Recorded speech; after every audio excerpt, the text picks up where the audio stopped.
అమెరికాను సైతం భయంతో వణికిలా చేశాడు హ్యాపీ హ్యాకర్. ఇతన్ని హ్యాపీ హ్యాకర్ అని పిలవడానికి ఒక కారణం ఉంది. అదేంటో వీడియో చివరిలో మీకే తెలుస్తుంది. అయితే పేదవారికి అండగా నిలిచిన ఇతన్ని అరెస్ట్ చేశారు. న్యాయస్థానం సైతం పేదవారికి సహాయం చేసినందుకు 15 ఏళ్లు జైలు శిక్ష విధించింది. అదేంటి, మంచి చేస్తే అరెస్ట్ చేస్తారా అంటే చేశారు. మరి సాధారణంగా హ్యాకర్ అంటే ఏం చేస్తాడు? కంప్యూటర్ వైరస్ ద్వారా ఎవరి బ్యాంక్ అకౌంట్లో ఎంత డబ్బు ఉందో చూసి కాజేస్తుంటారు.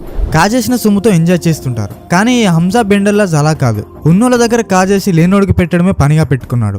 సేమ్ కిక్ సినిమాలో రవితేజలా. ఆ సినిమాలో రవితేజ రాజకీయ నాయకుల దగ్గర నుంచి డబ్బును కాజేసి క్యాన్సర్ వచ్చిన పిల్లలకు ట్రీట్మెంట్ చేయిస్తుంటాడు. అలానే హంజా బెండర్లాజ్ కూడా అంతే. ప్రభుత్వ బ్యాంకుల్లో డబ్బును కాజేసి ట్రస్ట్లకు విరాళంగా అందించాడు. తన అపారమైన తెలివితేటలతో అమెరికా లాంటి అగ్రదేశాలను వణికించాడు. ఆఫ్రికన్ కంట్రీస్ లో అల్జీరియాకు చెందిన హంజా బెండెల్లాస్ కంప్యూటర్ సైన్స్ చేశాడు. 5 భాషల్లో అలవోకగా మాట్లాడతాడు.